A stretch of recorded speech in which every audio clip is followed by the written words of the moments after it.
Sir, ಇತ್ತೀಚೆಗೆ supreme ಕೋರ್ಟ್ನಲ್ಲಿ ಆದಂತಹ ಬೆಳವಣಿಗೆ ಅನೇಕ ವರ್ಷಗಳಿಂದ ಹೋರಾಟ ಇತ್ತು. ಸೌಜನ್ಯಗೆ ನ್ಯಾಯ ಸಿಗಬೇಕು, ಕಾಣದ ಕೈಗಳು ಇದನ್ನ ಮಾಡಿದವೆ, ಅದರ ವಿರುದ್ಧ ನಾವು ಹೋರಾಟ ಮಾಡ್ತಾ ಇದ್ದೀವಿ ಅಂತ ಸುಪ್ರೀಂ ಕೋರ್ಟ್ನಲ್ಲಿ ಆದಂತಹ ಬೆಳವಣಿಗೆ. ನೋಡಿ, ಸೌಜನ್ಯ ಅತ್ಯಾಚಾರ ಕೊಲೆ, ಹ್ಮ್ ಲೋಕಲ್ ಪೊಲೀಸು ಶಾಮೀಲಾಗಿದ್ದಾರೆ ಕೊಲೆಗಾರರ ಜೊತೆ. ಆದ್ದರಿಂದ ಸರ್ಕಾರ ಆದೇಶ ಮಾಡಿ CID COD ಕೊಟ್ಟರು, ಅವರು ಶಾಮೀಲಾಗಿದ್ದಾರೆ. ಸೊ ನಮಗೆ CBI ಅಂದರೆ ಏನೋ ಆಕಾಶದಿಂದ ಬಂದಂಗೆ. ಆಮೇಲೆ CBI ಕೊಡ್ತಾರೆ, ಅವರು ಶಾಮೀಲಾಗಿದ್ದಾರೆ. ಈಗ ಒಂದು ಅಮಾಯಕ ಸಂತೋಷ್ ರಾವ್ ಅವನನ್ನು ಆನೆ ಮಾವುತ ಕೇಸಲ್ಲಿನೂ ಫಿಕ್ಸ್ ಮಾಡ್ತಾರೆ. 1 ತಿಂಗಳಿಗೆ ಮೊದಲು ಡಬಲ್ ಮರ್ಡರ್ ಆಗುತ್ತೆ, ಅದು ರೇಪು ಕೊಲೆ. 1 ತಿಂಗಳ ನಂತರ ಸೌಜನ್ಯ ಕೊಲೆ, ಅವನನ್ನೇ ಇಲ್ಲಿನೂ ಸೆಟ್ ಮಾಡ್ತಾರೆ. ಅವನು ಒಂದು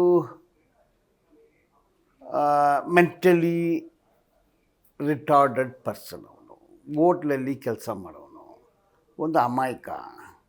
ಅವನನ್ನು ಕೆಲವರು ಹಿಡಿದು ಪೊಲೀಸರಿಗೆ ಕೊಡ್ತಾರೆ. ಪೊಲೀಸರು ತನಿಖೆ ಮಾಡಿ ಇವನೇ ಅತ್ಯಾಚಾರ ಮಾಡಿದ್ದು, ಇವನೇ ಕೊಲೆ ಮಾಡಿದ್ದಂದು ಚಾರ್ಜ್ ಶೀಟ್ ಹಾಕ್ತಾರೆ. ಚಾರ್ಜ್ ಶೀಟ್ ಹಾಕಿದ ಮೇಲೆ ಅದು ನ್ಯಾಯಾಲಯಕ್ಕೆ ಹೋಗುತ್ತೆ. ನ್ಯಾಯಾಲಯದಲ್ಲಿ ವಿಚಾರಣೆ ಆಗುತ್ತೆ. ನ್ಯಾಯಾಧೀಶರು ಹೇಳ್ತಾರೆ, ಇವನು ಅಮಾಯಕ, ನಿರಪರಾಧಿಗಳನ್ನ ಮೇಲೆ ಕೇಸ್ ಹಾಕಿ ಕೊಲೆಗಾರನ ಬಿಟ್ಟಿದ್ದಾರೆ, ಈ ತನಿಖಾಧಿಕಾರಿಗಳ ಮೇಲೆ ಸೂಕ್ತ ಕ್ರಮ ಜರುಗಿಸ್ಬೇಕು ಅಂದು ಕೂಡ ಆದೇಶ ಆಗುತ್ತೆ. ಅದೇ ಆದೇಶವನ್ನು ಹೈಕೋರ್ಟ್ ಕೂಡ ಸರಿ ಎಂದು ಹೇಳುತ್ತೆ. ಅಂದರೆ ಟೋಟಲಿ ಟೈಂಟೆಡ್, ಅನ್ಫೇರ್, ಒನ್ ಸೈಡೆಡ್ ತನಿಖೆ ಮಾಡಿದ್ದಾರೆ. CBI ಕೂಡ ಮಾಡಿದ್ದಾರೆ. ಈಗ ನೆಕ್ಸ್ಟು ರೇ ಆಫ್ ಹೋಪ್ ಏನಿದೆ, ಮರು ತನಿಖೆ ಆಗಬೇಕು. ಮರು ತನಿಖೆ ಮಾಡುವ ಅಧಿಕಾರ ಯಾರಿಗಿದೆ? ಸರ್ಕಾರಕ್ಕಿದೆ. 2012ರಿಂದ ಇವತ್ತಿನವರೆಗೆ ಹಲವಾರು ಸರ್ಕಾರಗಳು ಬಂತು. ಎಲ್ಲ ಸರ್ಕಾರನೂ ಇದ್ರ ಬಗ್ಗೆ ತಲೆ ಕೆಡಿಸ್ಕೊಂಡಿಲ್ಲ, ಮರು ತನಿಖೆಗೆ ಆದೇಶ ಮಾಡಿಲ್ಲ. ಈಗ BJPನವರು ವಿಜಯೇಂದ್ರ BJP ಪ್ರೆಸಿಡೆಂಟ್ ಏನು ಹೇಳಿದರು, ಈಗ ಹೈಕೋರ್ಟಲ್ಲಿ ಅಕ್ಯೂಟ್ ಆಗಿದ್ದಾನೆ, ಅವನ ಮೇಲೇ ಸುಪ್ರೀಂ ಕೋರ್ಟ್ ಹೋಗೋಣ ಅಂತ ಹೇಳಿದರು. ಸಂತೋಷ್ ರಾವ್ ವಿರುದ್ಧ ಅವನಿಗೆ ಕನ್ವಿಕ್ಷನ್ ಕೊಡ್ಸೋಣ ಅಂತ ಅವ್ರು ಹೇಳಿದ್ದು.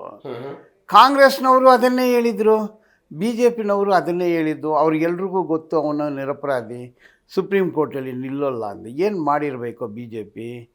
ಮರು ತನಿಖೆ ಮಾಡಿ ಎಂದು ಸುಪ್ರೀಂ ಕೋರ್ಟ್ ಹೋಗಿರಬೇಕು. ಅದಕ್ಕೆ ಅವರು ಹೋರಾಟ ಮಾಡಿರಬೇಕು, ಮಾಡಿಲ್ಲ.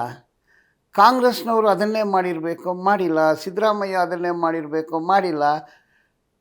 ಯಡಿಯೂರಣ್ಣ ಅದನ್ನೇ ಮಾಡಿರಬೇಕು, ಮಾಡಿಲ್ಲ. ಬೊಮ್ಮಾಯಿ ಅದನ್ನೇ ಮಾಡಿರಬೇಕು, ಮಾಡಿಲ್ಲ. ಯಾವ ಮುಖ್ಯಮಂತ್ರಿ ಕೂಡ ಮಾಡಿಲ್ಲ. ಸಿದ್ದರಾಮಯ್ಯ 2 ಇದು, ಸಿದ್ದರಾಮಯ್ಯ 1ನಲ್ಲಿನೂ ಮಾಡಿಲ್ಲ. ಅಂದರೆ feathers of same boat flax together. ಕಾಂಗ್ರೆಸ್ನವರು ತಲೆ ಕೆಡಿಸ್ಕೊಂಡಿಲ್ಲ, BJPನವರು ತಲೆ ಕೆಡಿಸ್ಕೊಂಡಿಲ್ಲ. ಅದಕ್ಕೆ ಮಧ್ಯದಲ್ಲಿ ಕುಮಾರಣ್ಣನೂ ಬಂದರು, ಕುಮಾರಣ್ಣನೂ ತಲೆ ಕೆಡಿಸ್ಕೊಂಡಿಲ್ಲ.